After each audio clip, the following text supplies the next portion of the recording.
is October 16th, the year of our Lord, 2020, and I am not having fun. No, you let that soulful intro fool you, didn't you? No, I'm not having fun in the slightest. I didn't even get to really enjoy like a A.D. Vogel, some Rondo, ring before this turned into LeBron James versus Michael goddamn Jordan. Michael Jordan hasn't played in 20 years. How did he? What's he doing here? How did he get here? Who invited this old man? And even worse, I didn't get my 2 cents in. So, allow me to, I went in too, damn it, you know what I mean? I want to beat a dead horse. Let me, you know what I'm saying? Now, Michael Jordan, who is he? No, I think there are a lot of similarities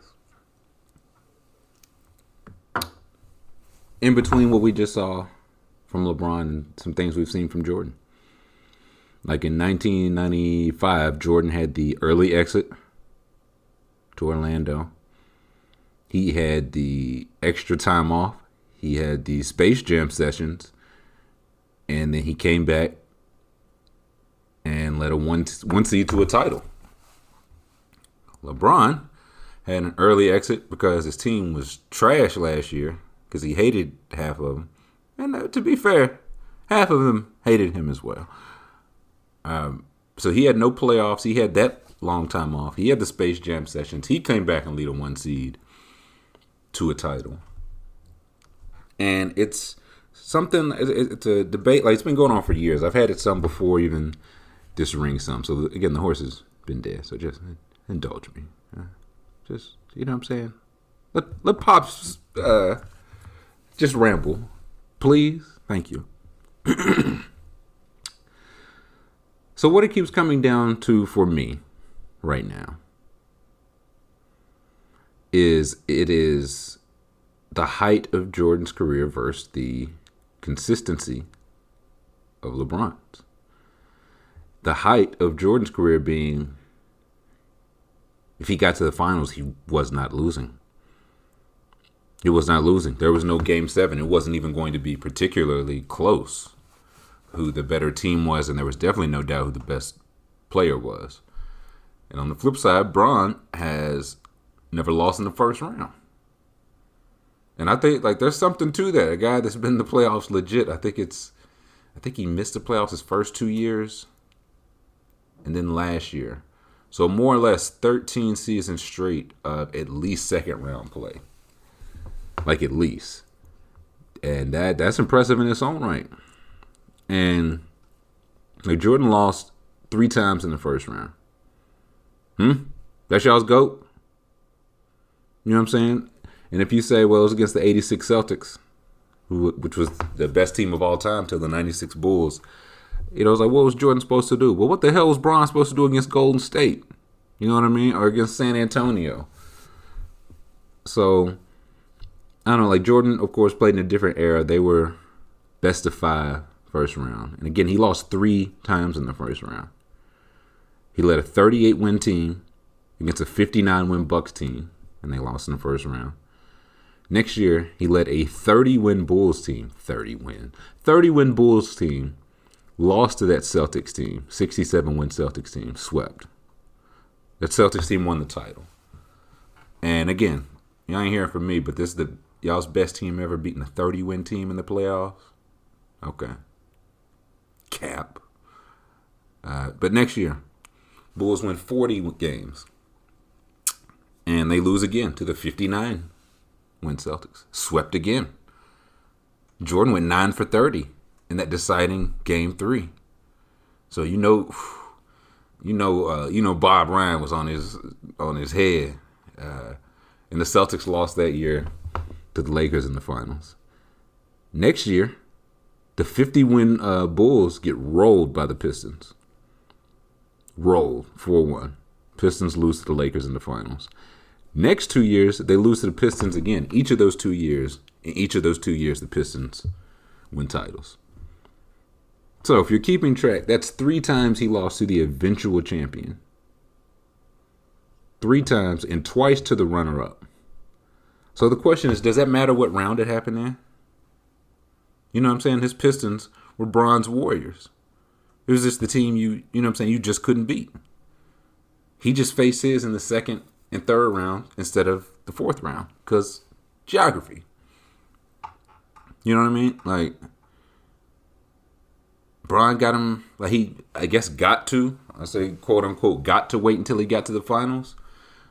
And listen, if he knew what he knew about legacy, you got to think he would have preferred to just get his ass whooped in the conference finals. If y'all going to be on my head anyway. So, and it comes to a thing like 2 of the times that Jordan lost, you can argue they were the second best team in the league, not the team that the Pistons played in the finals. Because in 88-89, they took 2 games off the Pistons, Eastern Conference Finals. Pistons went on to the finals and swept the Lakers. So I don't think it's unreasonable to say the Bulls were the second best team in the league. You just happened to play the first because they were like 100 miles from you. Next year, 89-90, he took the Pistons to 7 in the Eastern Conference Finals and lost. That was the Pippen migraine game. Pistons went on to roll the Blazers in the finals, 4-1. 4-1. So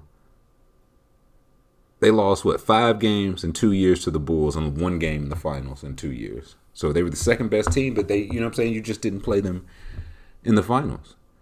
And the losing finals record for Bron, of course, not Michael Jordan. He's never lost a game in his life. It's never really brought up for like other guys. And I don't know if it's because like Bird's 3-2 in the finals, Magic's 5-4, Kareem's 6-4. And is it just because they're above 500? Like they won more than they lost? Is it, you know what I'm saying, we going off like win percentage? Because if that's the case, Woody and I talked about it last week. Y'all need to put some respect on Tim Duncan's name. You know what I'm saying? He went 5 for 6 and then immediately avenged his loss. Like Jerry West. Jerry West was the damn logo in 71 and he didn't win a ring till 72. He won an 8 in the finals. And I guess he's also not in the GOAT conversation, except for this really old white guy I used to work with who swore to me, he's like, I'm telling you, Jerry West would give Jordan the blues. But the thing that I find interesting about all of this is just in my time and just experience interviewing former players and stuff, they all have incredible memories, right? Like these years, these playoff runs, some of these, you know what I'm saying, game series run together for us, not for them, right? Not for them. So for us, or for me, I guess I should say, it's like, okay, but 91, was that Bulls beat the Lakers? Now it was Lakers and the Blazers? Or was it the Suns? You know what I'm saying? Who they play in the conference final? Who got hurt that year? You're trying to think of that. Like, they don't forget any of that. Because every individual year, like every single year is so tough. And I think that, like, that's just a tip to both of them. Like, Jordan getting there and never losing and no other player really even coming close to him. And The Last Dance definitely helped put it in perspective for me. Like, it's easy to, for me, again, to think, you know, three-peat, you know, really good team. And it's like the beginning of that three-peat, they were winning 72. By the end of it, Scottie Pippen couldn't walk. And, like, Jordan was doing damn near everything. So, yeah, each individual year, it's giving me more, going back, it's giving me more admiration for the people and the guys who did do it every single night just for multiple years. And again, that's a tip to both these guys. Because like you think about what one title means to like Dallas and Dirk's career or to Toronto. You know what I'm saying? And them as a franchise. Like how thin were the margins last year for the Raptors to get one? It took LeBron being out of the playoffs, which is LeBron being out of the second round, which has happened once in the last like 14, 15 years. Like, that's how thin the margins, and some more injury luck in the finals. That's not to knock the Raptors. That's just how thin the margins are. That's just what it takes for 1 year. And Bron did that every single year. In fact, to get a team to the finals. And it's like the guys he was I won't say dragging, but playing with. Like, if you look at the 2017-18 Cavs, his last year in Cleveland, they won 50 games, made it to the finals. There was no Kyrie. George Hill was the third leading scorer in the playoffs for that team. George Hill. He started and was the third leading scorer. 9 points a game on 45, 31, 77 shooting. George Hill, 2018, 2019. 53, 42, 81 shooting. The fifth leading scorer for the Bucks now. Fifth leading scorer. They lose in the conference finals. Then 9 points a game. This is this year's playoff numbers. 48, 36, 81 shooting. Again, as Milwaukee's fifth leading postseason scorer. Lost in the second round. And again, it's definitely different circumstances, but for it to happen 2 years straight, and this guy was the third, 2 years straight as the fifth guy, like their third, fourth guard, guy that can close or not. Versus Cleveland, he was their third guy. So, I don't know. Bron's catching some flack for the, you know what I'm saying, bubble fluke. And it's fun to laugh at. I like to laugh at it. But I don't like the number one team in the tougher conference over the course of the regular season came to the bubble and won each round comfortably. Like, there was no travel, but everybody shared. Like, it wasn't Western Conference teams traveled and Eastern Conference teams didn't because they was closer to Orlando. So it's like that's the fluke. You know what I mean? I feel like the Heat winner wouldn't have been the fluke. 5 seed, yeah, I don't know about that, but the 1 seed coming in and, you know what I'm saying, no series going past 6, that feel like that math checks out. And I also don't know if I really want to hear about how much easier your travel was if you were like smoking cigars on the plane. Like, teams were flying private. I looked it up, and I think 88, 89. Before Jordan was contending for championships. You know what I mean? So, it wasn't like he was flying Southwest. Like, he was flying private with a cigar in his mouth. So, I save it. Save it. Another random thing. People keep asking me, why did Tyler Herro make that face? And you know what face I'm talking about. The only reason I can think of is he had like some popcorn in his teeth or something. I don't know. But I digress. Like, back then, Jordan's team scoring 99, 100 points a game. Jordan giving you a third of that, 30, 32, 34 points a game, and elite defense, and durability, and like lots of minutes played. He broke his foot in 85, 86, and after he came back from that until his 1998 retirement, he played 39 minutes a game, and he missed 5 total games due to injury. 5. And again, winning the St. Louis scoring titles and the first team all defense, like no second teams. Knowing that it was focused on him. Knowing that, hey man, like they got 100 points to score. Pippen good for 20, but if we can chip in on Mike scoring his 30, like who coach and Rodman gonna score the remainder, and nobody could do it.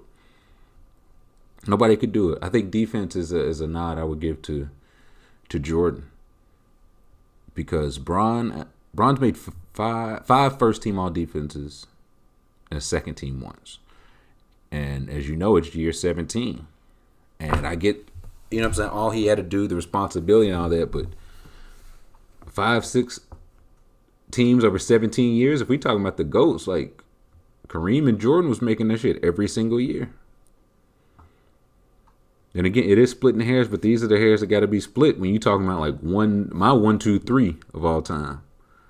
Like Jordan got the defensive player of the year.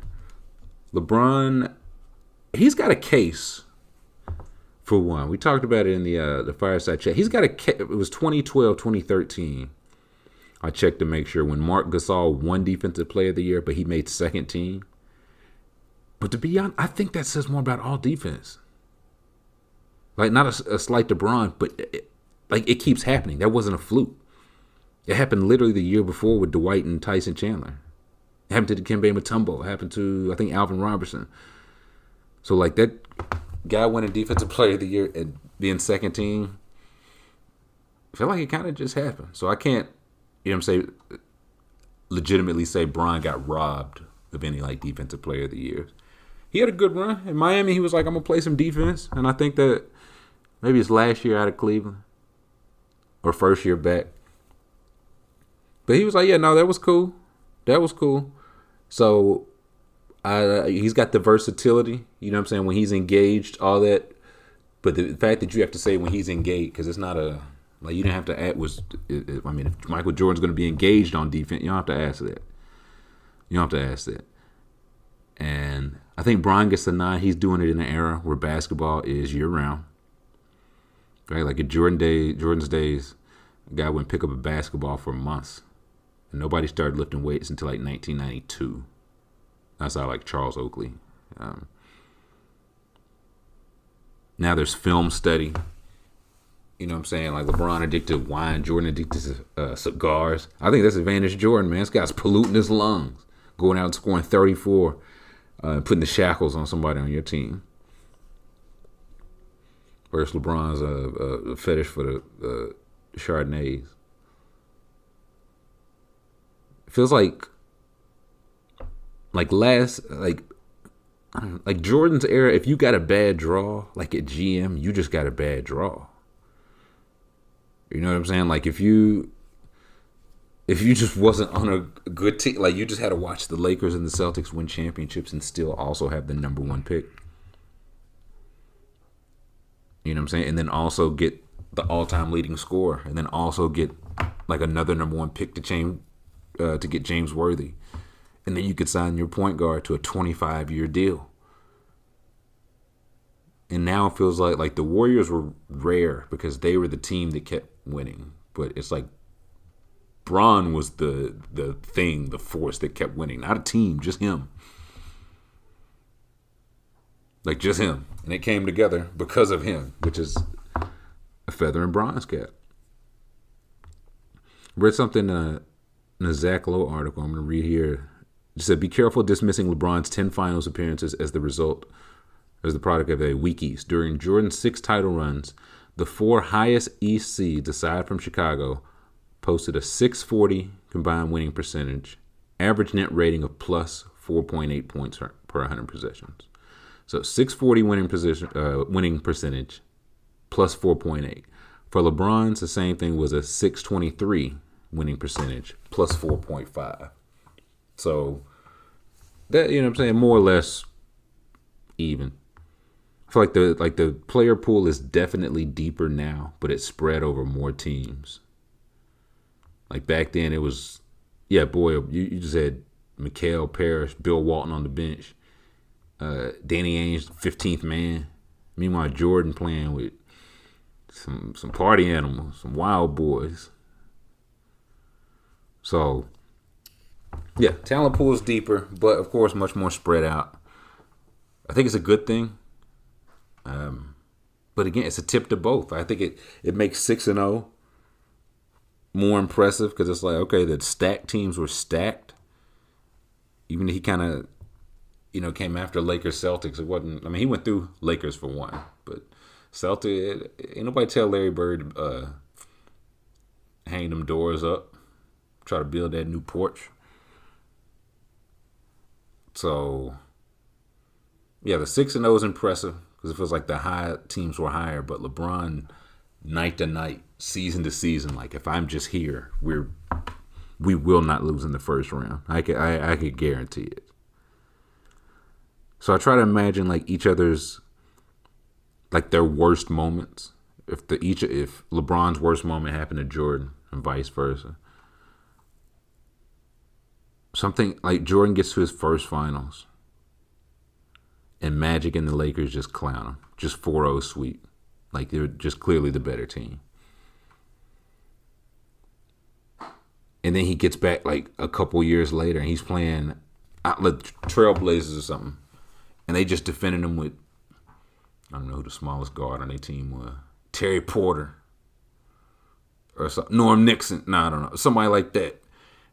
And Jordan scores 8 points in a finals game. His team is up 2-1, but they lose 3 straight after having home court advantage. And I'm trying to imagine how that would look. Right? Like if we knew that about Jordan, if they had to cover that part in The Last Dance, the part where, yeah, you playing I'm bad and all this, what song you going to play where you score 8 points in the finals and let whoever 1982 J.J. Barea lock you up? Who you put there? So I don't think Mike has as big of a blemish as that finals, the 2011 finals for Bron against the Mavericks. But I also don't think Mike has as big of a win as 2016 finals. Like, again, I'm trying to imagine if, like, Jordan beat the closest thing would be like the 86-87 Lakers. Because they won, I think, 65 games right after the record was just set at 67 by the Celtics. So, like, one of the best teams of all time. But it was like, yeah, Jordan made the finals. They were down 3-1. James Worthy stepped over Jordan. Or, excuse me, James Worthy stepped over Jordan, got upset.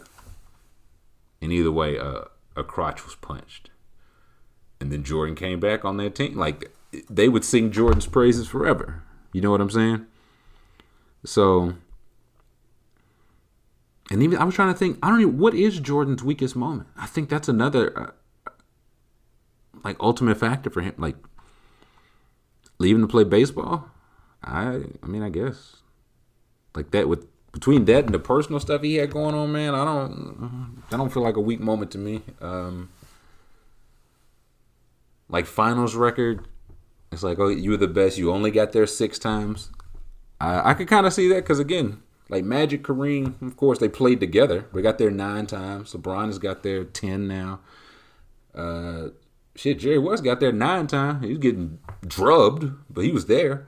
So 6, but 6-0, man. For all those guys that have at least one mark on the resume.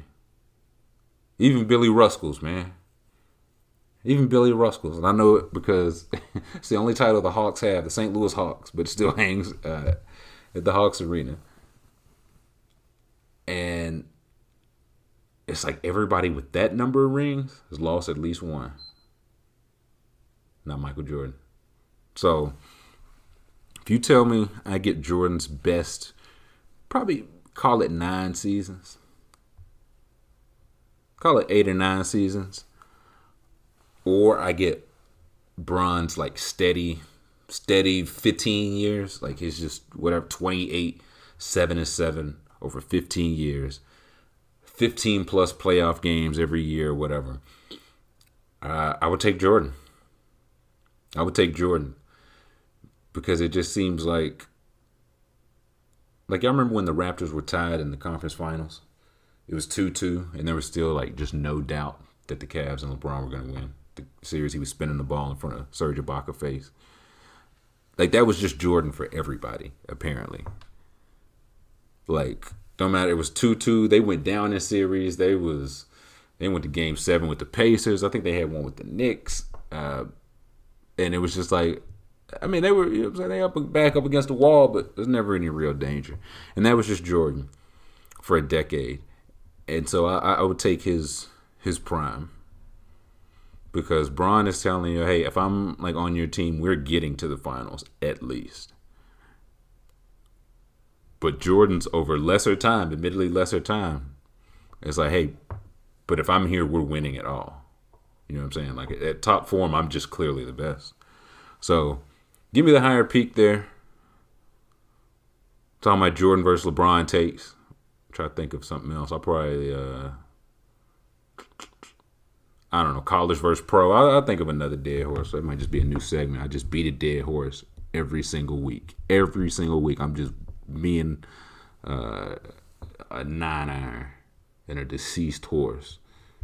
But we'll see. Now, for Brady versus Manning. No. Questions. All questions today, as I usually do after a session. Sheesh. Hope you enjoyed last week's. So, all questions portion. Let's jump in. First question. Diggy Stick said, why did Josh Norman try to tackle Derrick Henry? That's a great question. That's a great question, Diggy. He did his job. He did his job. I just don't think that the benefits outweighed the drawbacks of him doing his job there. Like, he's not a practice squad guy. You know what I'm saying? They were undefeated till last night. He's a starter on a good team. I think the move there is just kind of, you do that kind of backpedal move until some help arrives. Right, like this Derrick Henry, man, his eyes lit up like a Christmas tree when he seen Josh Norman. That was fresh meat. And it makes the rounds ever so often.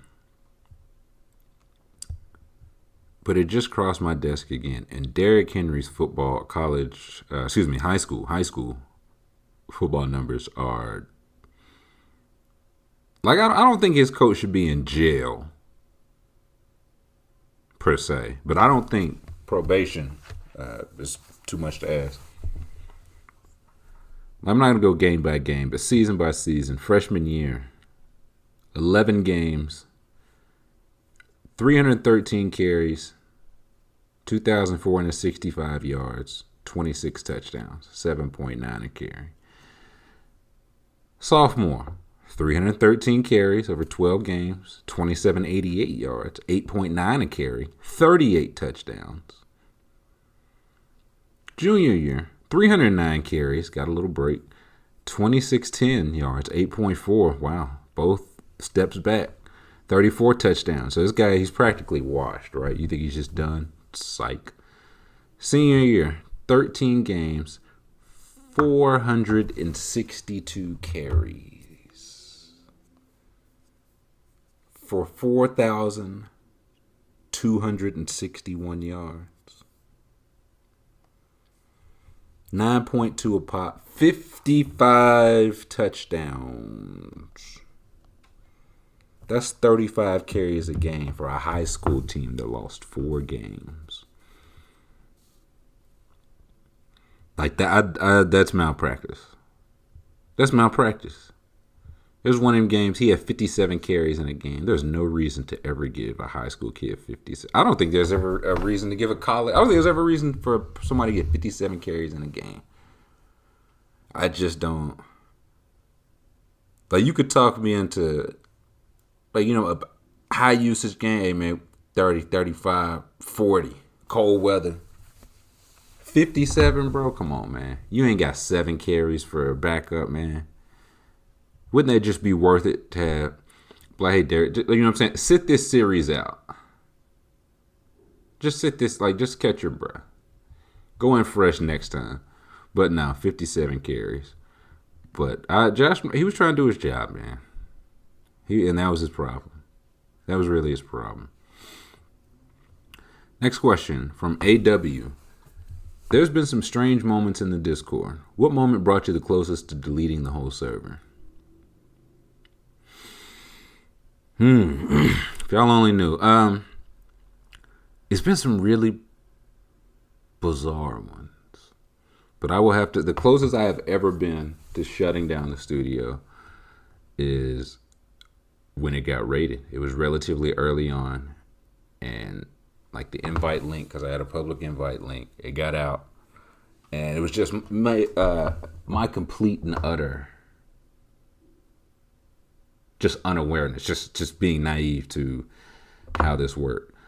And I'll say this, that was the closest I've ever been to deleting the Discord, and also the night I realized that I couldn't delete the Discord because of how hard people in there went with no good reason to, you know what I'm saying, other than they wanted to.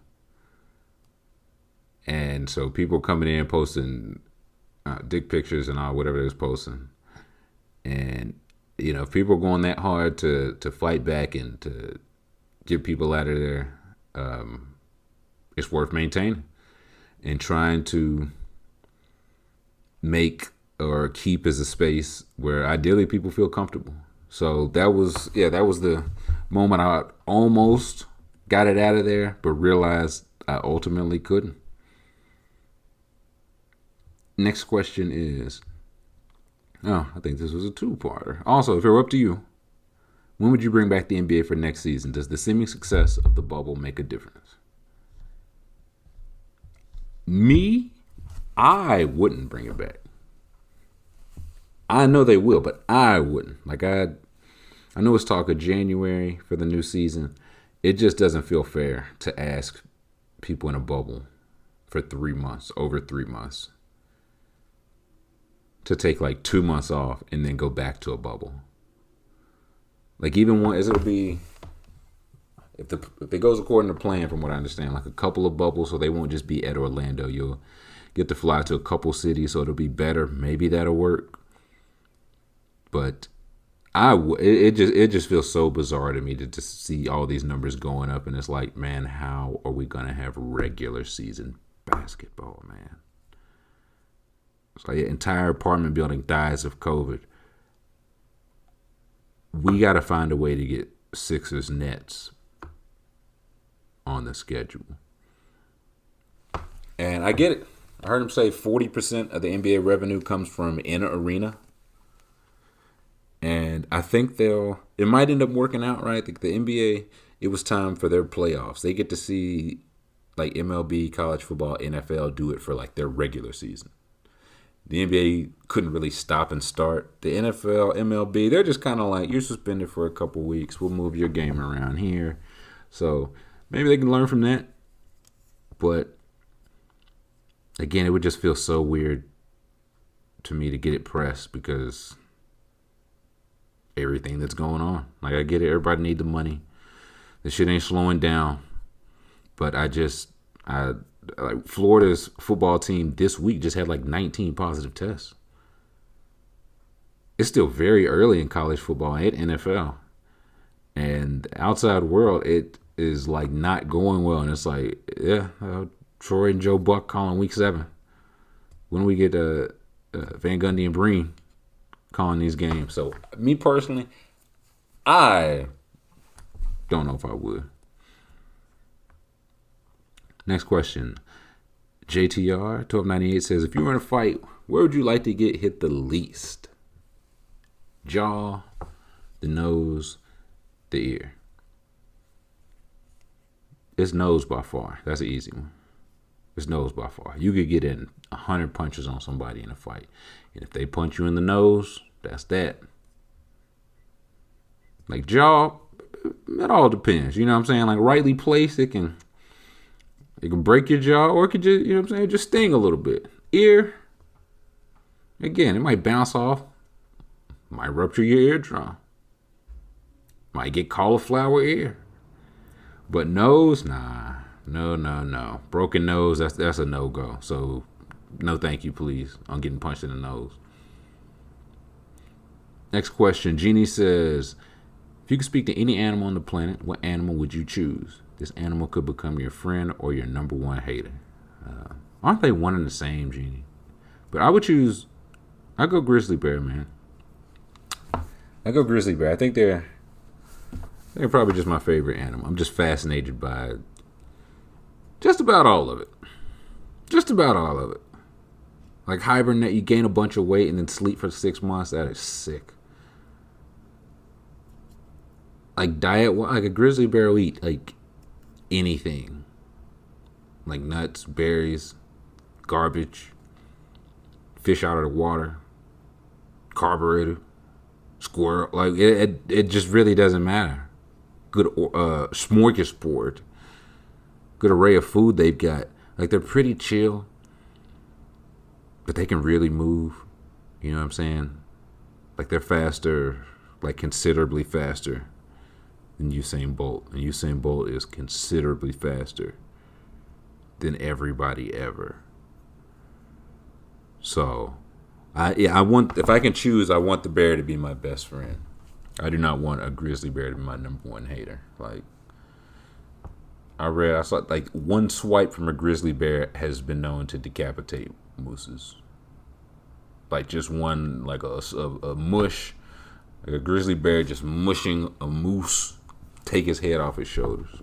So I don't want no part of that. I want him to be my friend.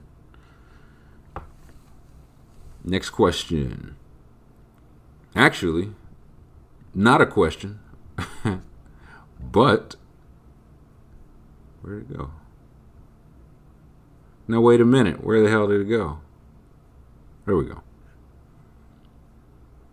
Not a question, but I was wondering if you would talk about Bill Withers, his music, and maybe what made you choose him as your alias and whatnot. I like Bill Withers. But being completely honest, it was just a play on Trill. That was really all it was. That's the only reason I chose it. Like, I'm fine with it. It could be worse, but boy, oh boy.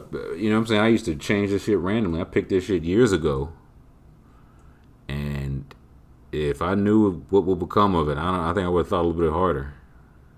Like, again, it's not bad, but it's just wild. Go on something like, do you want me to call you Tyler or Trill Withers? It's like, Tyler's fine. I think Tyler's all right. I'm fine with it. So, I mean, I like him. Like, Grandma's Hands, Use Me. It's like the ultimate tricking anthem. Lean on Me, Ain't No Sunshine. Like, he's got some hits. Just the Two of Us is just a beautiful song. Just he and Grover Washington went Magic and Kareem. LeBron and AD. Well, LeBron and AD. Let's say that. But yeah, I like Bill Withers. He's fine. But it really was like it could have been anything else, man. I'm glad this shit wasn't. I don't even know. Trill Clinton or something like, I don't know. Just something that I wouldn't want to be stuck with, right? Like Withers, his work is in the past. And now he's also in the past. So, he's cool. Next question is also not a question. From 3Max7, before it's too late, I'd like to submit a request for a reading. All right. This is an article. It is a good one. I know I've read it before, but I haven't read it, I don't know, in a while. Like, when 3Max sent it, I didn't even read it then because I wanted to reread it fresh. So, is everyone ready for story time? Would you like to hear a story?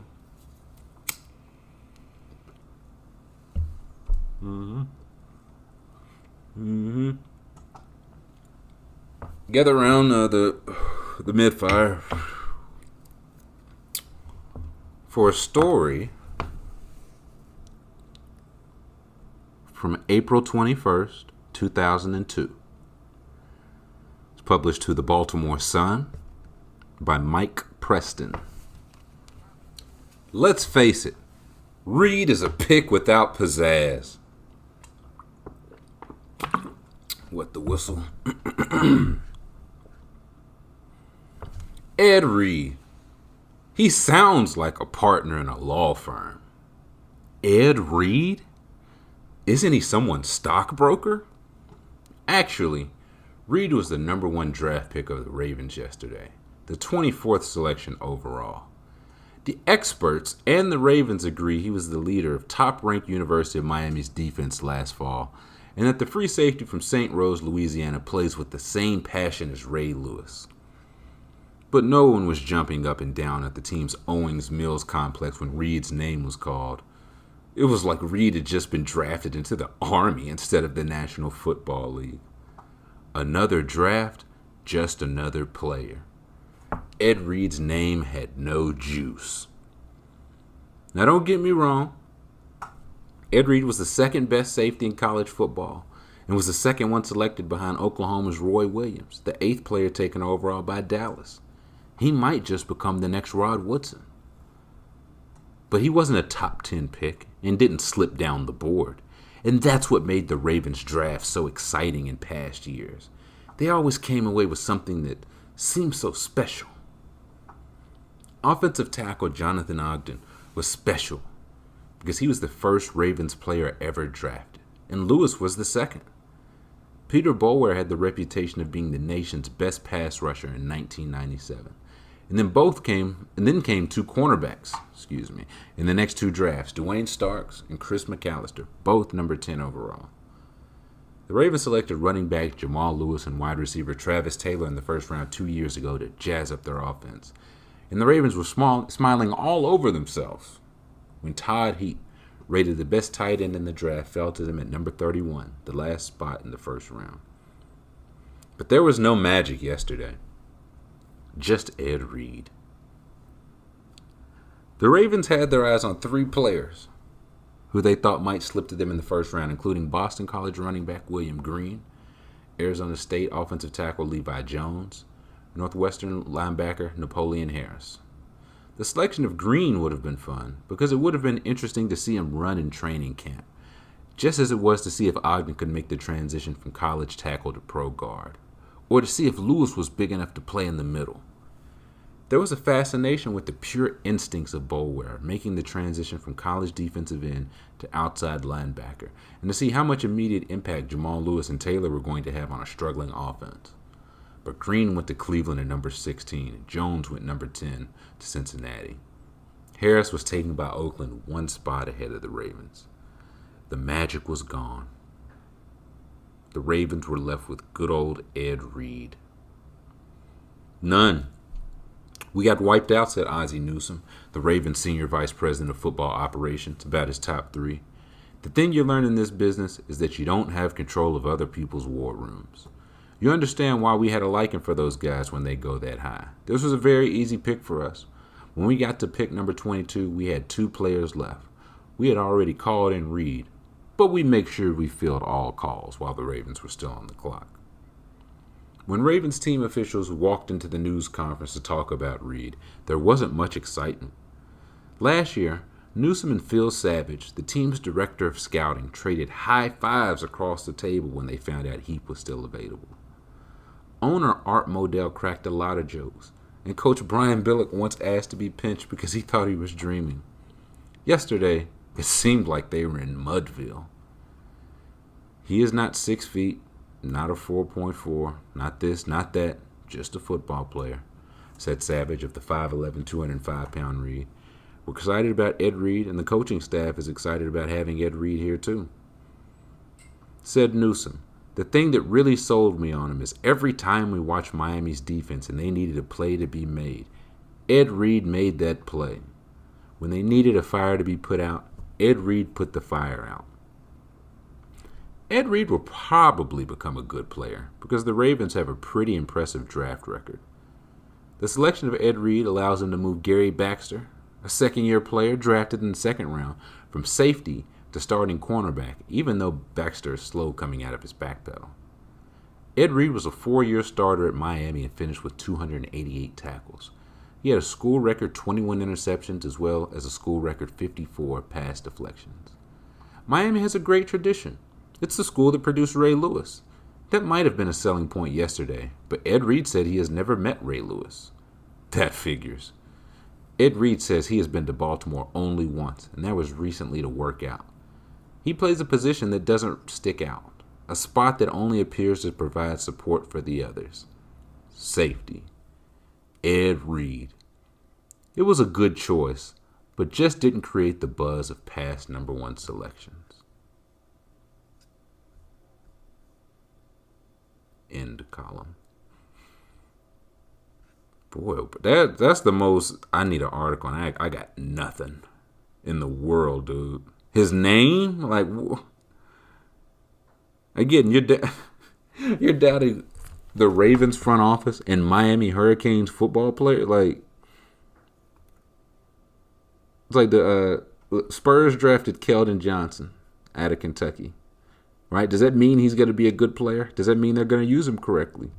No. But if you're like, this guy's name is Keldon. It's not even Kevin. I mean, he'll probably become a decent shooting guard. But R.J. Barrett was on the board. He wasn't on the board, but you know what I mean. Ed Reed's name had no juice. Also, I didn't like when he said it was Mudville. You know what I mean? That's just, I might be looking too deep into that, but I didn't like when he called it Mudville. Boy, oh boy. I don't really have much to say. That's just not a good article. Like, this is what passed for journalism 2002. I think it's a lot why everybody in the world has a podcast now, because everybody in the world read this stuff in 2002 and was like, either A, I can do better than that, or B, this is the bar? I could do that. I can at least do that. So, that's a good one. Yeah, so yeah, if you got any article suggestions, drop them. Love old ones. I might go to the Ichiro one next, where the guy's like, Ichiro's actually not that cold. But we'll see. We'll see. Next question. Here's one. I want to know about academic trilling. Who was your favorite teacher, professor, and why? Second part. The doors open up for you to be a guest lecturer at any university in the world. What's your lecture about? I will say I never really had a favorite teacher. Like, ever. I hated every single day of school for every single year of it. Like, K through 12, college, all of it. Hated every single day of it. So I think it's very fitting that I found my favorite professor in the last semester, my last semester ever in college. Like, it was some business class. I don't even really remember. It was some business class. And everybody in there's like about to graduate. Again, it's second semester. You're just biding time out, really. And he still made the class interesting. And I remember his name. There's no real reason to call it here. But I do remember, like, the class that he was presenting, like, different types of business and success models. And it just showed me that, like, success can look a lot of different ways. Right? Like, it challenged me to think differently, like challenging my viewpoints, and not in a just to play devil's advocate, or, well, you've got to have a couple of MAGA friends around, not like any BS like that. But he challenged it in a way like, there's no right way to do something if you get it done. You know what I'm saying? Like, we looked at examples where it's like, yeah, they went outside the box. It worked. Why did it work? Because they had a good product. But okay, these people followed the form. Why didn't it work? Because it sucked. And it sounds basic, and the more the longer I've been out of school, that's why it stands out, because up to that point, it was basically they were hammering into you like the successful business models. Like Jack Welch, GE. If you've been in like business school, you've heard Jack Welch's name like 100 million times. So yeah, he always challenged me to think that way, and I appreciated that as a professor. And on the exams and the quizzes, I remember he would always use like rappers' real names, like Sean Carter or whatever, as the example. Sean Carter bought 2 apples or whatever. And I would write, like, beside their name, I'd write their rap name. And he started like putting a note or something on the test. So we ended up talking like rap. We ended up like after class or like before class, a couple minutes just talking like rap. And the whole reason I took his class in particular was because a friend of mine had recommended him, and they were friendly. So sometimes like all 3 of us would, go out and get a drink.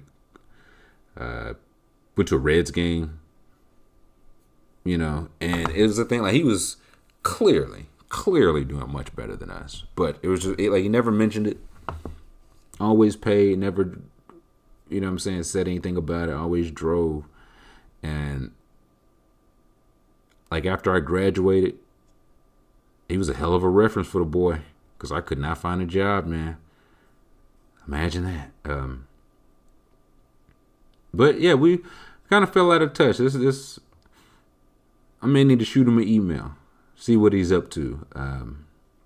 Because when I read that question about like favorite professor, like it wasn't a long list of people to scroll through. It was either him or I probably just wouldn't have picked that question. Like I just went at it. You know what I mean?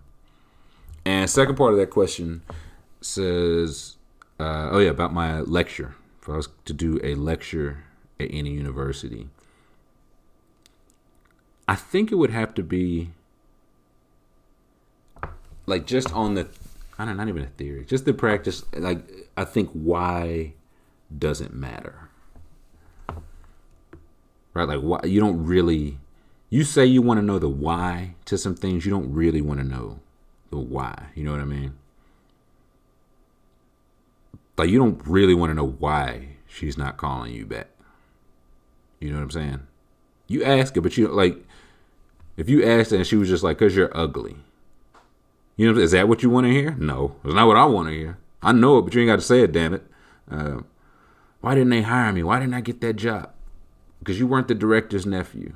You know what I'm saying? Like, sometimes it's just like, I don't know what to tell you. Right?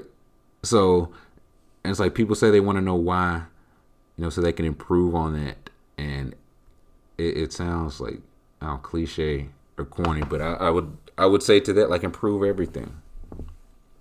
You know what I'm saying? If they told you were weak on like one thing, I feel like people would focus. Like they told you your left hand was weak. You focus so hard on your left hand, you don't learn to shoot, pass, play defense, nothing. But you come back, it's like my left hand is so strong. And it's like, yeah, but the rest of your game, supper. Versus like, hey, listen, you just didn't make the team. It's like, bet, okay, I'm going to work on the left, the right, passing off the dribble, mid-range, lefty layup, right layup. Like, you know what I'm saying? Like, does that make sense? And sometimes I genuinely think that having a reason why, and maybe it's just speaking for me, it can give you an out, or you can use it as an out. You know what I'm saying? You don't get the job. They ended up hiring from within the company. You like, man, I never had a chance, man. That's bullshit. I never, like, you know what I'm saying? You can use that as a way to cop out, a way to focus on something other than your energy into getting back out there and getting that next job or interview or whatever.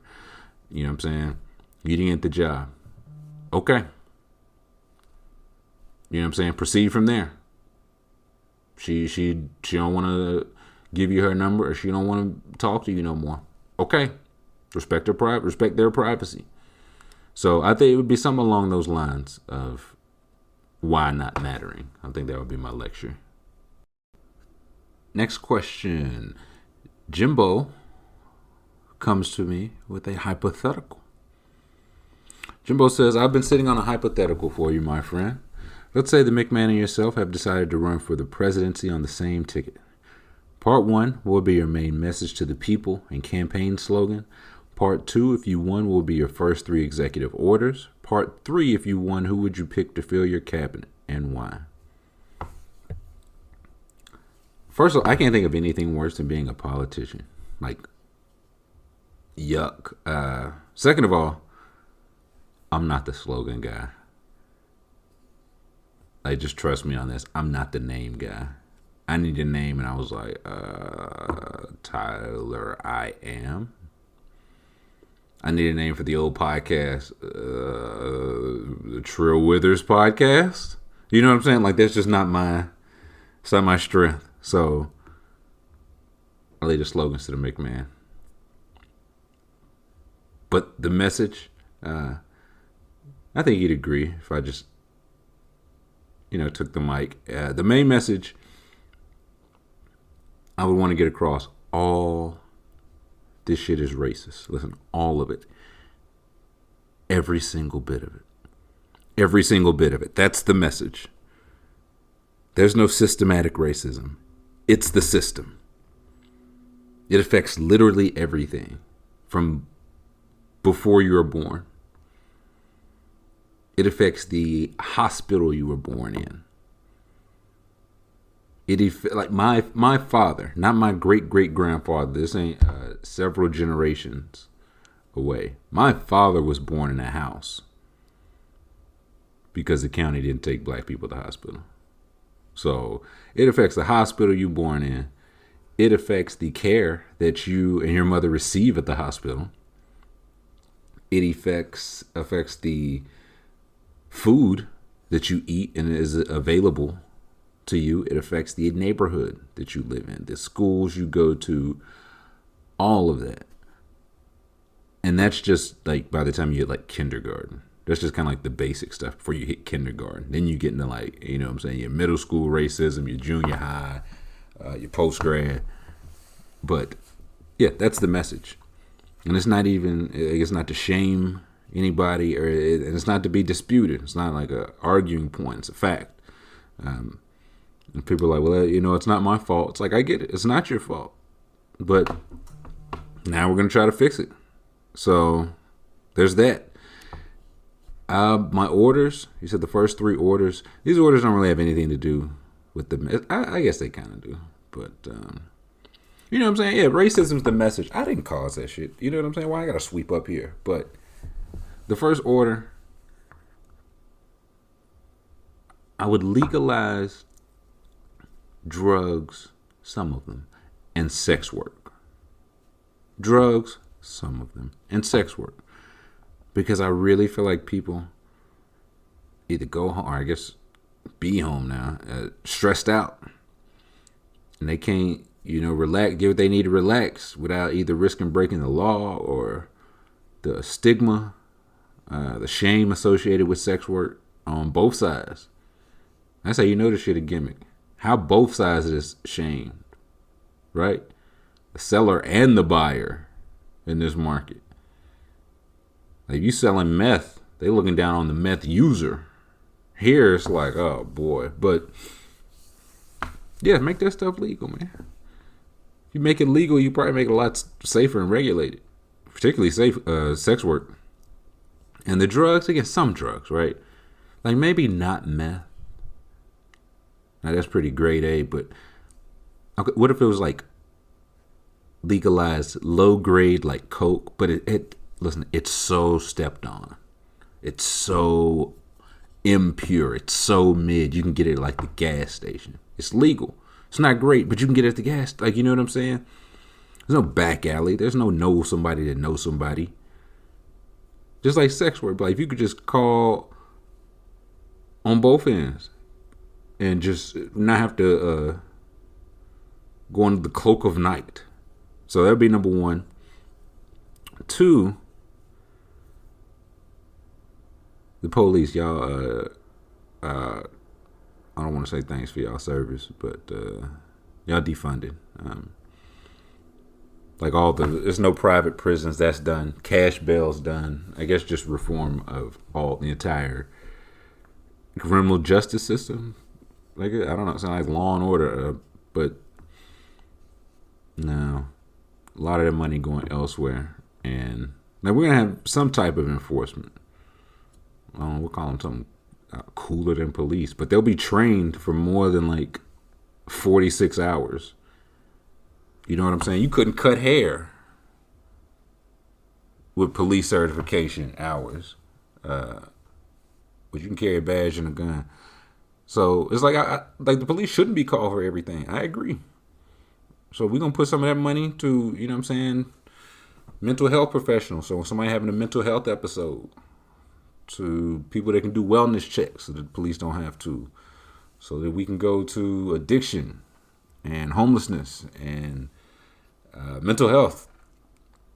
So ideally, yeah, we're preventing the things that we need the old police for.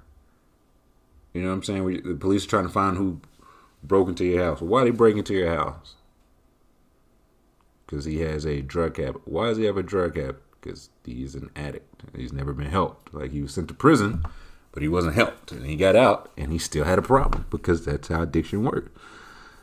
And number 3, the third executive order, it's just like, if you're rich, you're getting taxed. It is what it is. Company, business, it don't matter. Like, shut up. That's really, like, now you want to be treated like John Everyman? Go to hell. Again, when literally all these things affect somebody on the other side, like, this is, you got the stuff I listed that affect you racially before you 5.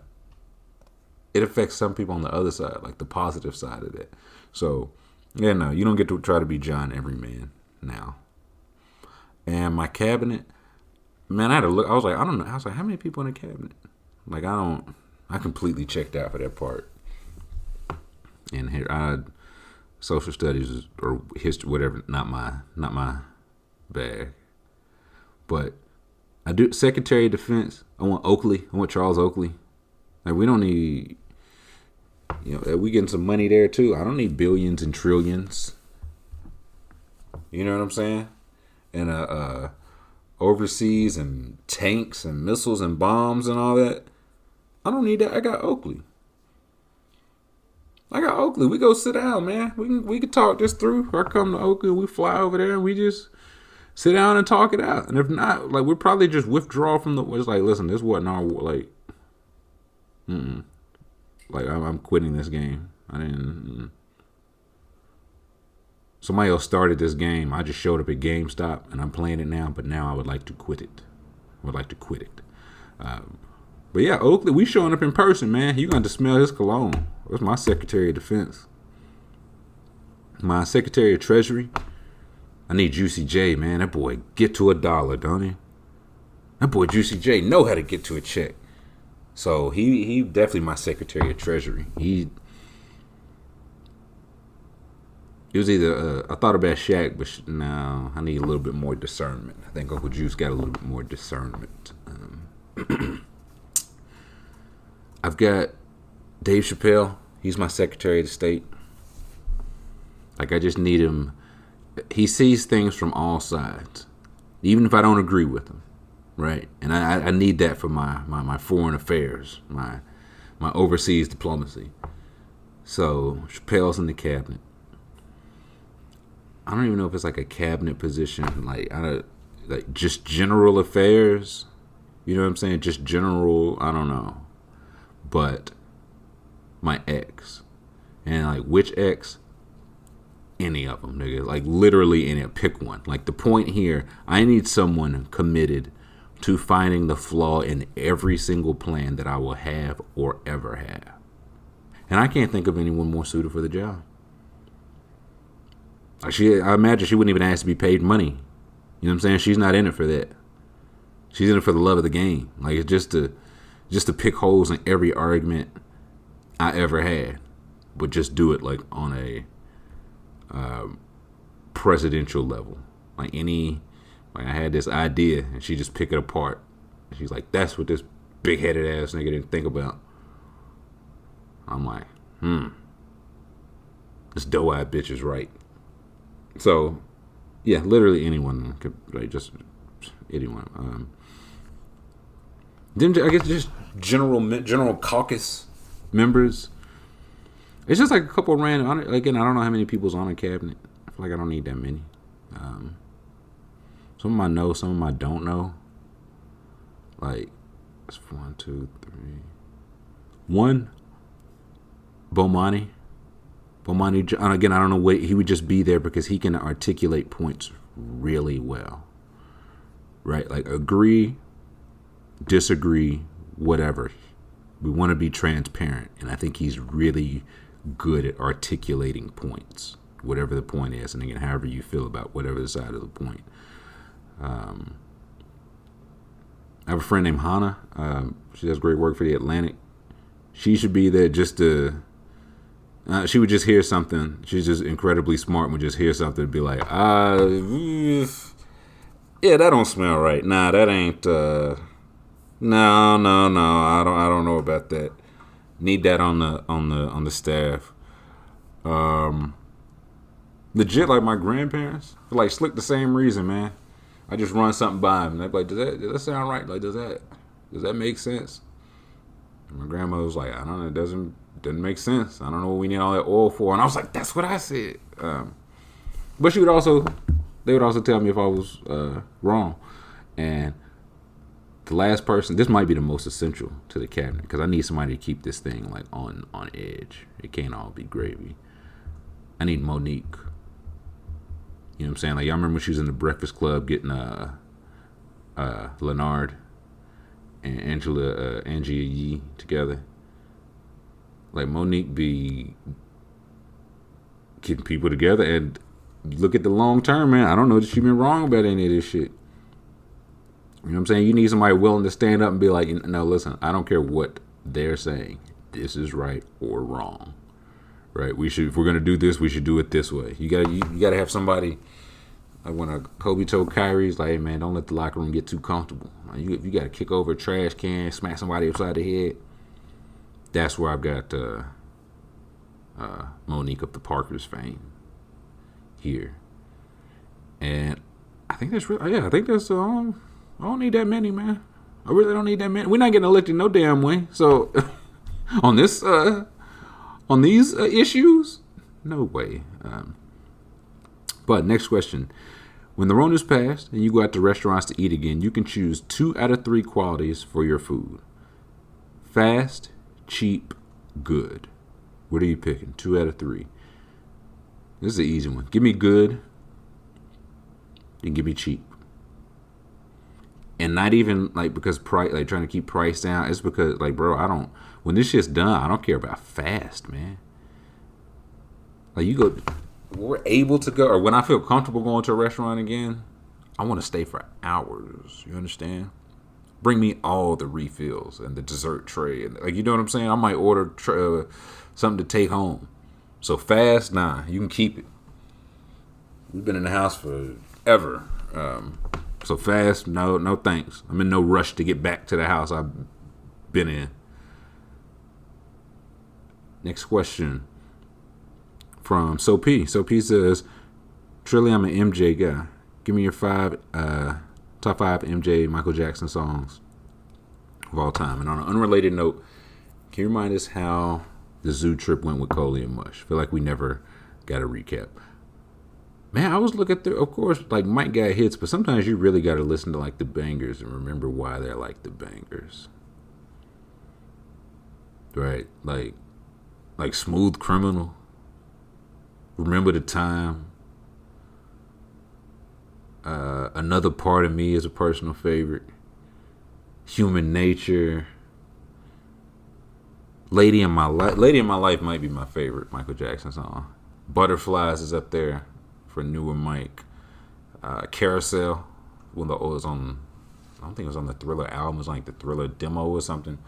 But yeah, I don't think it's a stretch to say Michael Jackson had hits. Now they have a lot of good songs. I mean, I was pushing the limit right there, just to name them 7 or 8. So let's not get crazy and say Michael Jackson made a lot of good songs or anything. But no, the boy had some hits, and the zoo was good. The zoo was good. Like, it's one of those, we do so much or did so much stuff that, like, once we do it, like once we cut off the camera, turn off the microphone, whatever, it's like, okay, it's done in my eyes.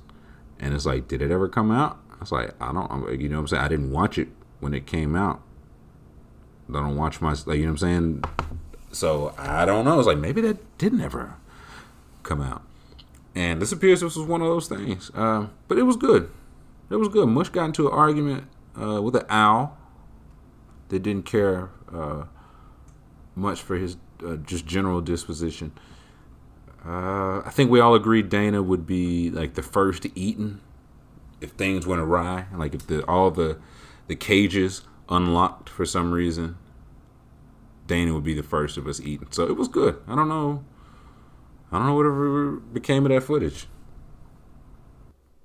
Next question from the Tom Penny says, would one championship justify the process for Philly, or has it already failed? I think one championship would absolutely justify the process. And I don't think it's failed yet. It's not passing. But it hasn't failed yet. You know what a failed process looks like? Orlando traded a 26-year-old Dwight Howard. 26-year-old Dwight Howard. And he won more playoff games this month than the Orlando Magic have since they traded him. That's a fact. And that's a failed process. That's a failed process. what was it, 2-3 bum years, you know what I'm saying, to come out with Embiid and Simmons. And I think the year they got Simmons, they wasn't even, like, they were bad, but I feel like they won like 20-something games, not like 11 games like they was normally doing. So, yeah, that's far from failure. You still got Embiid, Simmons, and other stuff. But one title justifies just about everything. Like those Lakers picks in New Orleans can turn into like 3 straight number 1 pick or 5 in the pick swaps, whatever, and it still be worth it for the Lakers and all the merch they're gonna sell with 17 on it and all that. Like, it'd still be worth it. All the picks, all the stuff they did in the Heatles era, it's all worth it, man. So I don't think it's fair. I really don't. Like, your 2 best players are young and signed, more importantly. So people ask out all the time. That's not to say that they will be there forever, but at the very least you got them signed. Like, you got them at least a couple years. So if they want out, so you're either gonna get like 3-4 years of them or like a pretty good haul. Like, I know you don't want to break them up, but if you look at what they got for Paul George, what LA got for Paul George, and the real LA got for Davis, if you have somebody the Simmons is just dying to play for, Lakers, then yeah, it's worth it. So I don't think it's failed yet, Tom. Next question. 3 Mac back to his old tricks. All right, Tyler Am. So you passed the test on the last fun report. We're gonna up the ante this time. 1960s, 1970s, 80s, 90s, the aughts, and the tens. Pick one player from each decade and build an all-NBA cool team. And an all-cool team 6-man. You can use discretion on which player qualifies for which decade, kind of up to your interpretation. Don't mind if I do. 60s, that was pretty easy. It's Wilt, man, come on. It's Wilt Chamberlain. Like, not even for the 20,000 or whatever. Like, I think it was very funny that he played in Philadelphia but lived in New York and would just come in. Like, they would have practices the day of because he's like, listen, I'll come in like an hour before the game. I'm not coming in like the day before. That's absurd. I live in New York. Also, all the big men, the ADs and the Dwights and the Shaqs and the Kareems, big man going to LA, that was Wilt first, man. That was Wilt first. It was like, hey, man, like, if y'all gonna be on my head about this regardless, I'm gonna be out there in some good weather. And he got another ring. So, Wilt for the 60s. 70s, Dr. J. Gotta be Dr. J, man. Just the coolest. 80s, Dominique Wilkins. Again, just the coolest, man. Just the coolest. And to think, anytime I think about Dominique, I can't stop thinking about how it was the same draft the Lakers got James Worthy. They picked him 1, Dominique went 3. What was James Worthy in LA? Just the 3rd person to run the break in LA could have been Dominique Wilkins. So, now, for Dominique's, off-court health, it's probably for the best. He wasn't out there with those Showtime Lakers. But I'm sure he had his fun. So Dominique's the 80s. Bumps Jordan to the 90s. Listen, don't let them bad fits fool you, man. Jordan was cool, man. That guy, like, I forget who said it every single time. Somebody, we were talking about Last Dance when it was on. And Jordan, in like 84, whatever the first dunk contest he was in, showed up Waves, Air Force Ones, and gold chains. Like, that's a look now. You know what I'm saying? People wear that. That's a fit you can get off that, like, right now.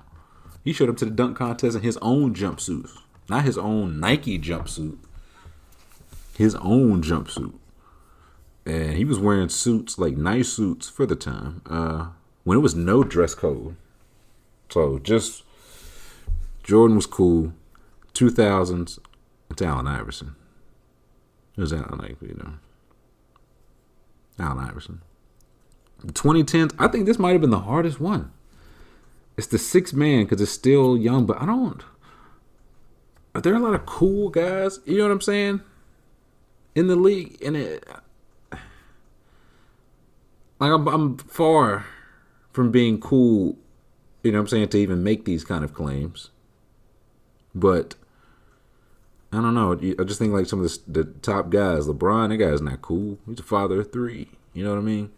So 2010s, my sixth man, I went Devin Booker, man. That guy's cool. College, the ladies was looking at his car door handles. He was like, nah, man, no doubles. And they was like, why you do that for? And then he come out and have his best season ever. And I was like, oh, okay. That's why he did that. And middle name Armani. Like, come on, brother. That's just cool. Right? Like, imagine Devin Armani Booker not being cool. So, salute to his parents there. So, yeah, that's my cool team. 3-Mac. Wilt, Dr. J, Dominique, Jordan, Iverson, D-Book off the bench. Very cool team.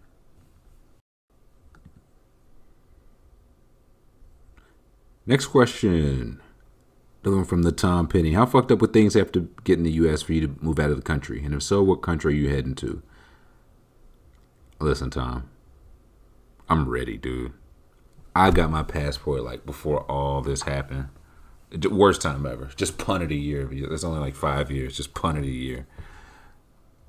And I'm ready to go now. I'm not even kidding. My sister and I have been talking about this for years. Because this America shit for the birds. Like, is there anywhere that... I know nowhere likes niggas. You know what I'm saying? Nobody likes them anywhere in the country. Us, whatever. But, like, can you just whoop our ass, like, as much as everybody else? You know what I mean? Like, I don't want special treatment, right? I'm just saying, let's not have this disproportionate thing. So if I could get out and get my immediate family, if they're willing to go, I think I would get out. I just have no idea where, because it's one of those. Somebody will say something, say like Germany or something, then I'll see some people like, oh no, Germany's terrible for the blacks. I was like, awesome. So yeah, I think I'm over it. All right, next question is from Joe, not white. Joe wants us to know that he is not white. It says, Ed Tyler, I am the close personal friends went down memory lane today. So I'm curious, what type of fits was middle and high school Trilly getting off? Also, are you familiar with the John Wall dance? Second things first, not white Joe.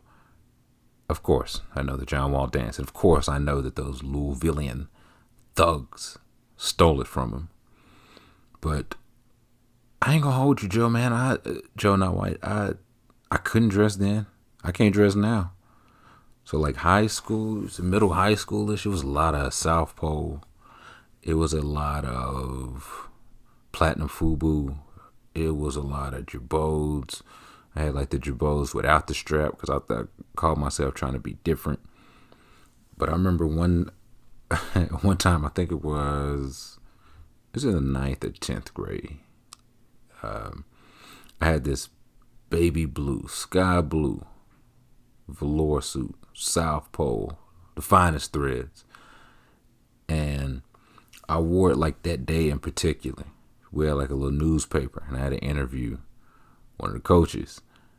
And so I went to talk to the coach. It was like first or second period. It was pretty early. So, it was turning heads. The velour suit, it was turning heads, but no smoke. No smoke yet. So then I went to interview the coach. I get in there and he's like, son, I think this is a dress code violation. And he had me, he asked the class. He's like, y'all think I should write him up for dress code or nah? What do y'all think the class said? I'll just take a guess. Of course they had me written up. Of course I got written up. So I had to go to in-school suspension. And I rooted for him to lose every single game after that. every single game. But so I get written up.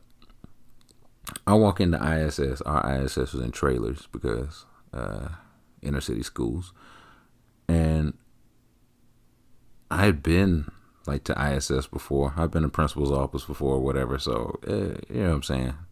Day in, day out. It is what it is. But I'll walk in to the trailer, and everybody turn and see this fit, and everybody just start laughing. I'm talking about like roasting. It was just one of those just wrong place, wrong time, man. It was like you see Malcolm X when he was on the he going down the street like on the conveyor belt, the Spike Lee shit. That's how it was. Like it was just around me. It was just white noise, white roasting noise. And I think it was the first episode. I was like, yeah, man, like I've been on the Summer Jam screen before. Yeah, that was one of those times. So, you know, like high school, you on the Summer Jam screen. It's like this is horrible. I know 4 people, and they're all at this school. Now, it is what it is. But now they was heating me up, and again, I don't really know any of these people in the ISS. You know what I'm saying? I know them, but I don't know them. And I understand, like, it ain't personal. It just happened to be me that was fresher than a fuck. You know what I'm saying? It could have been anybody, but it was me.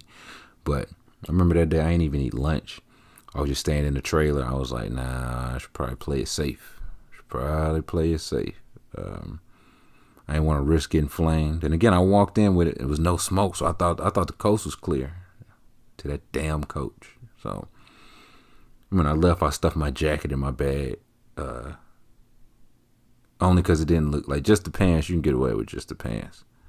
But I do remember it was very hot outside. Like you ever have a uniform or an outfit you want to wear, and you gonna wear it like weather be damned, right? Like I was gonna wear this velour suit, and it was gonna be like 85, and I was like, it might be a little cool in the afternoon.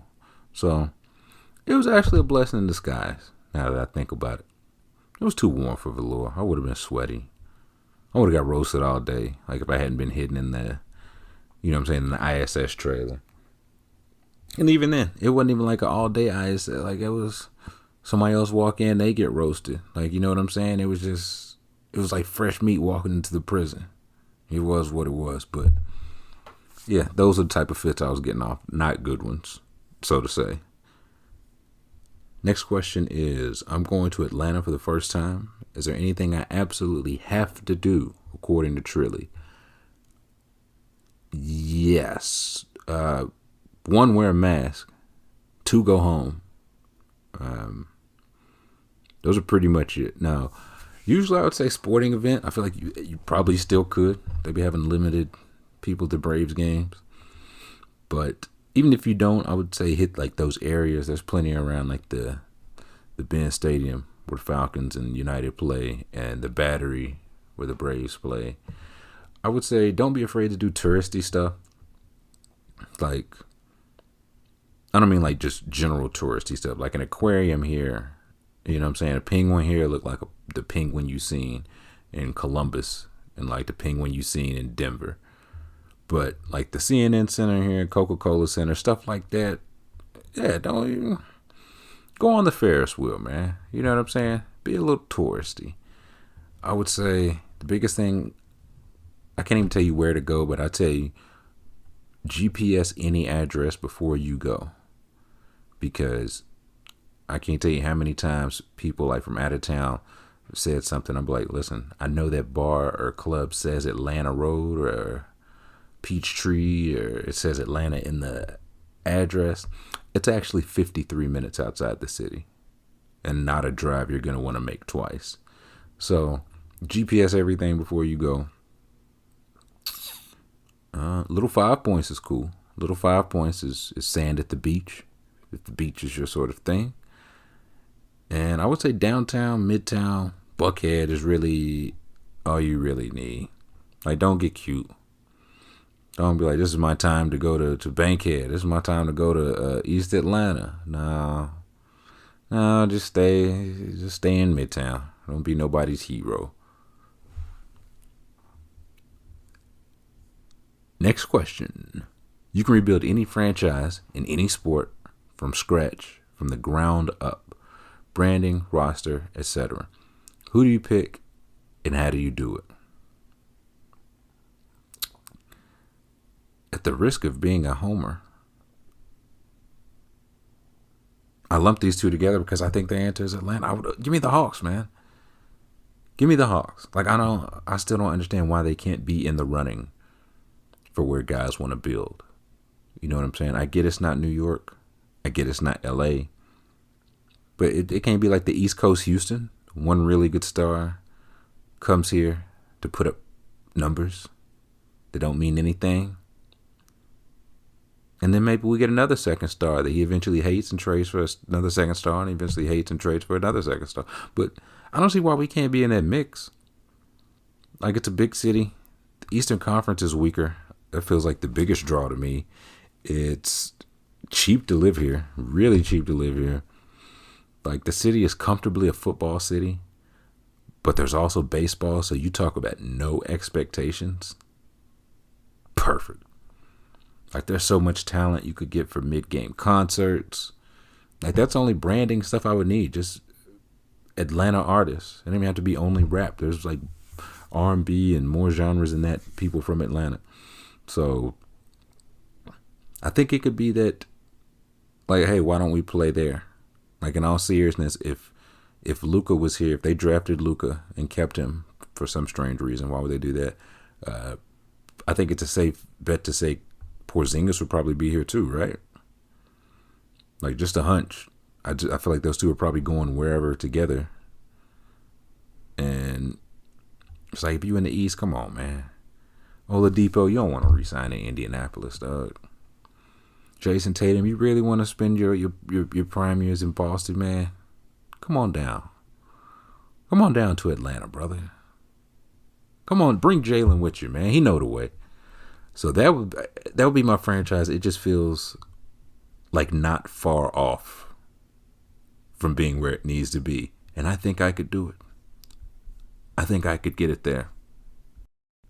Next question from Connor Lane is, I would love to hear the top 5 moments of your career. I followed you forever and I have some thoughts, but I want to know what you think has been your best work. Whew. That's a doozy. I was trying to think back, like, either like events or individual pieces or shows or experiences or whatever. And I think I got 5. Number 5 was when I ended up going to PK Subban's birthday party. This was, I think, last year. I was in New York for the draft lottery. And Rear Admiral, shout out Rear Admiral, me and him were drinking beers like after the draft lottery. And he was like, yo, PK Subban. He was a hockey player. He's like, he's in town. We might go grab a drink if you want to roll. And me, I'm like, I know who that is. Not because I'm a huge hockey fan, but I know he's black and I know he's on the cover of a video game. Like, that's who I know PK Subban as. And I was like, man, we've been doing this draft lottery show. I'd been in our office all day. It was late. I was like, I think I'll probably go to bed. And he was like, when are you ever going to have a chance to hang out with PK Subban again? And I said, you're right. I'm going to get my coat.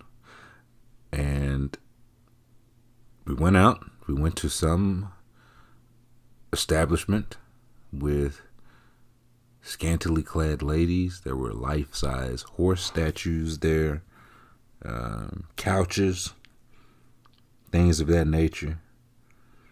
And they brought out like the sparklers, like the happy birthday PK. And while we were all standing on the couch, but while he was, getting the sparklers and stuff, somebody walked up to me, like standing on the couch, and recognized me. Said something about like the ham contest or something like that to like let them know that they recognized me. And it was just a very bizarre thing. I thought it was just going to be like, I thought he was going to ask me one like, who are you? Who's he? What's going on? So that was just, I don't know, it was just very bizarre. And I say it was a top moment just because it's one of those, like that's the benefit of being up in New York. Excuse me. Yeah, that's the benefit of being up in New York. Like those random nights. And those can happen, mostly anywhere, but it really was like the draft lottery on like I think Tuesday or Thursday. You want to go out for one of the only black hockey players in the league, and he's actually good. Yeah, I do. And he was a really nice guy, really cool guy. Very drunk. I think they shut the place down, man. I think I left. I called the lift before they did. All I remember was the big horses, the oversized horses.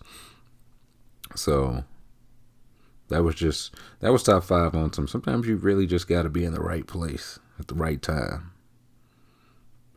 So that's 5. 4 would probably be the big 3 in LA. Like I just remember we weren't far from dispensaries, and there was like we would go to the top floor. You could basically sit like on top of the hotel, like up by the pool, and just look out at like LA Live and just get blitzed. So that's what we did. We got to go to Joe Johnson's house. That was very cool. Just seeing Joe Johnson's friends inside his house, just watching Joe Johnson highlight tape, or his Joe Johnson's greatest games, I should say. I do remember, I don't think I'll ever forget him introducing himself as Joe. Like, it's clearly his name, but we were there to interview him. You know what I'm saying? Everybody here knows who you are. And he was Joe. Joe, nice to meet you. Joe, how's it going? So, usually the mark of a nice person. And he was a very nice person. And because of that, because we talked to he and Al Jefferson, we were able to get into the locker room at the Staples Center. We were able to drink some of that champagne, spray champagne on the jerseys, got on the court. It was just a good experience, and it was one of those. It felt like we did a couple things with the big 3 before, but I won't say being more recognized, but people were saying it's like, okay, we don't know who you are, but we know you covered the other big 3 thing, so we know you're, what I'm saying, not trying to pull a fast one or whatever. So that was probably 4. 3 was probably Chicago this All-Star break before 2020 happened. It was cool. It was a busy weekend because I remember being there unofficially for Barstool because they didn't send us out, but the NBA retired players did. So I was trying to do both. I was trying to do events for the retired players and Barstool. So I was going back and forth. And you talk about 2 just different audiences, 2 different Venn diagrams of the demographics. But it was cool. It was not cool that it was the worst weather of the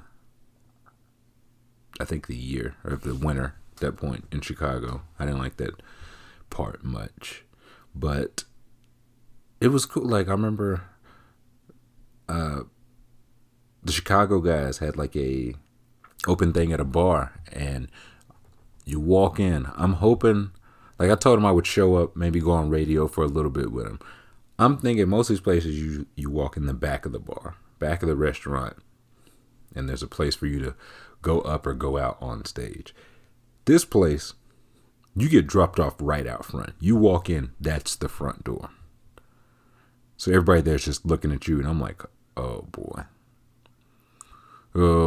So I get in there, and not only do I get in there, I see it was black people, and there was black Barstool fans in there. I was shocked. That's what stuck out to me. I just never seen them again. I knew they existed, but seeing them in the wild, they probably felt that way about me.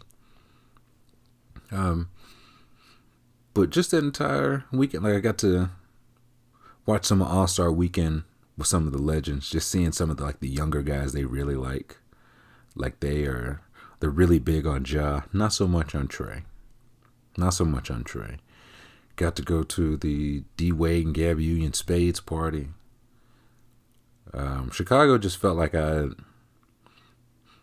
won't say a culmination. It just felt like I'd worked really hard in both worlds, and they finally linked up. I was able to do Barstool stuff and retired player stuff, so that was cool. Number 2,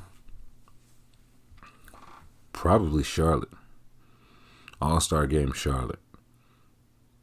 Like, just getting to sit and meet with Bill Russell, even briefly. Getting to see and hear Michael Jordan at the brunch. They didn't know if he was going to be there, and he showed up. They had literally every kind of food you could think. It was like a nice brunch buffet. And me and Devlin went in there and stuffed our faces because we don't know how to act.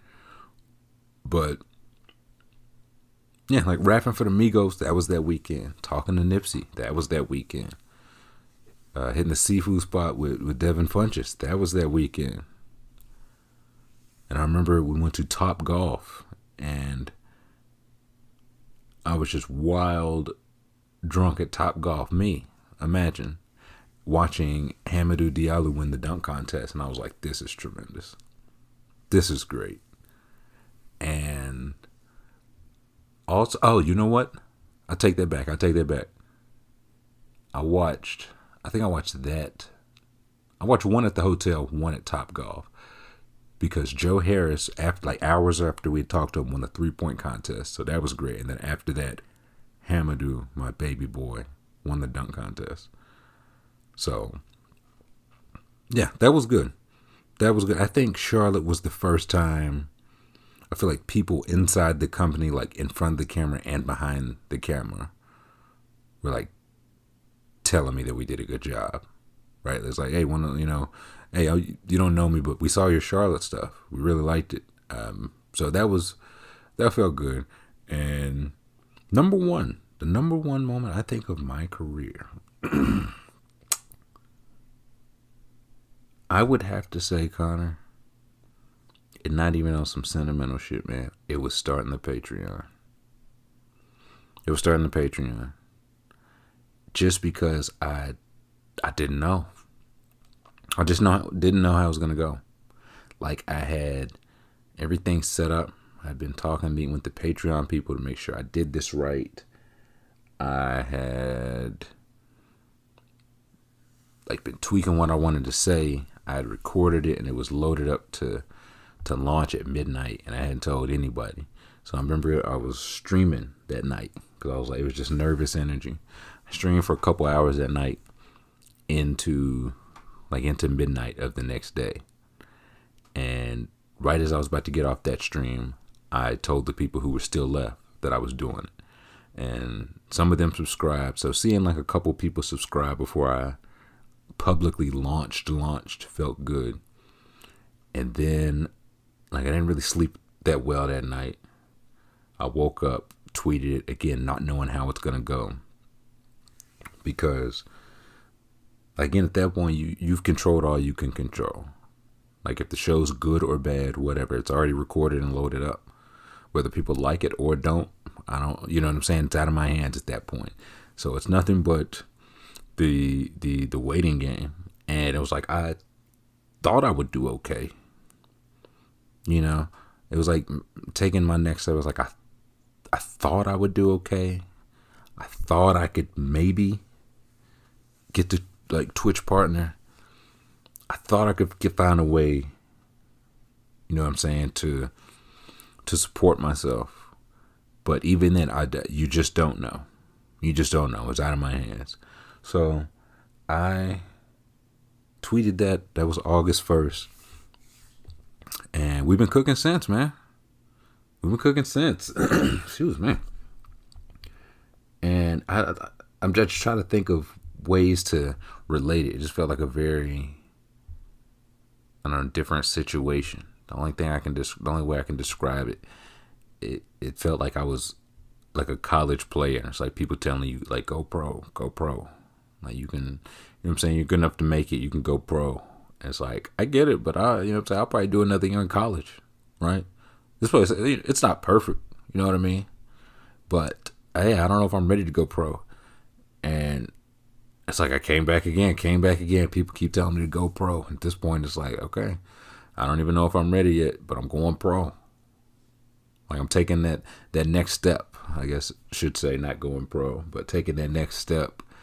And you can work out as hard as you want, get up all the jumpers, practice all that. You step on the court, and it's for the most part it's out of your control, right? Because you up against something you can't really prep for it because you can't. There's no simulation for it. You know what I'm saying? There's no simulating playing against Magic Johnson and Kareem Abdul-Jabbar because you can't practice that, right? You can't practice going up against Kevin McHale and Robert Parrish and Larry Bird in practice. You can't simulate that setting. And it almost felt like this, like you can't simulate the way I left my last situation, things going on in the pandemic. Like, you know what I'm saying? There was no way to simulate this or really talk to anybody. Like, hey, how did you handle it last pandemic when you felt you had to make a move? So with all that uncertainty, I stepped out and y'all had me. Y'all had my back, and we've been cooking since. So I think 2 through 5 are those could probably vary, but 1 is pretty locked in there, Connor. And the last kind of question-ish. It was a question from Rich O. Davis, and I'm glad he said it. He said he wanted to make sure if I was keeping track of the future deep dive. So far, he's got Chappelle Show skits, Wayne Gretzky stats, Tony Gwynn stats, and I feel like I'm missing one. Also want to submit Jordan, Serena Williams, and Stevie Wonder for consideration. Rich, I'm glad you said that because AAA McKay asked a question this week, and it's another good one. I was like, that's a deep dive one. And then I also thought, I was like, okay, we're getting to about the limit for deep dive. Now, you can't have too much deep dive stuff, otherwise, nothing gets the deep, thorough dive it deserves. So this question from AA McKay, again, not going to answer it now, but it's on deep dive, which maybe even next week. We might do deep dive next week because it is backing up. The question is, if you were to plan a heist with 1 athlete, 1 musician, and 1 politician, who would they be and what would the heist be for?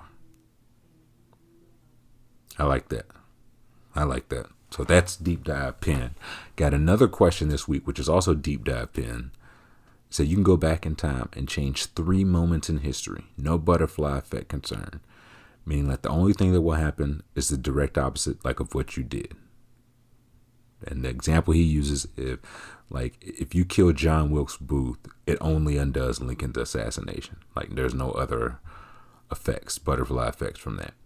The catch is, of the 3 moments, you get 1 world event, 1 family event, such as telling a loved one to shut up before getting in trouble, or telling a friend to do something before it resulted in a trip to the ER, and 1 sporting event. That's another good question. That's deep dive worthy too. So Rich, A. McKay, we got that. Best tweets of 2020, top 5 or 10 tweets of all time, and the Gretzky deep dive, and these most recent questions, and I think Tony Gwynn. So listen, the deep dive is coming again. Probably over one of the next 2 weeks. So I may have you submit some potential deep dive stuff, but deep dive is coming. I think that will do it for this week. October flying by, man. We halfway through it. It'll be end of the year. It'll be 2026 before we know it. So try to take you a little time. I try to say, take you time for you or for somebody else. This week, I would just say, just try to take you some time, man. Just take you some time. Do whatever it is. If you got to ride with the windows down and, your music up. If you got to plan it out so you can lay in bed that extra 10 minutes. Just take you some time, man. Just focus on, so you know what? There's been a lot of shit going on. But I'm handling my business. And I know you're handling your business because you listening to this. You a business unhandler. That'd be chaotic. But no, in all seriousness, like you're handling business. Take some time, enjoy that. Don't. It's easy to like keep pushing forward. It's something I have to remind myself. Like, don't miss the journey for the destination. Be so focused on the end point that you miss everything leading up to it. And I know, like, everybody, myself included, we're so ready to get through and out of this. But don't miss, you're going to look up and there's going to be a lot of time gone. So take some time to realize, hopefully it'll be something that you either want to show for yourself or have done by the time we get out of this, whenever we get out of this. So just think about that. Think about how well you're doing. Think about how far you've come. And think about what's next. All right? That'll do it for this week. I'll catch y'all next week. Wash y'all's mask. Wash y'all's hands. Wear y'all's mask. And we'll see y'all next week.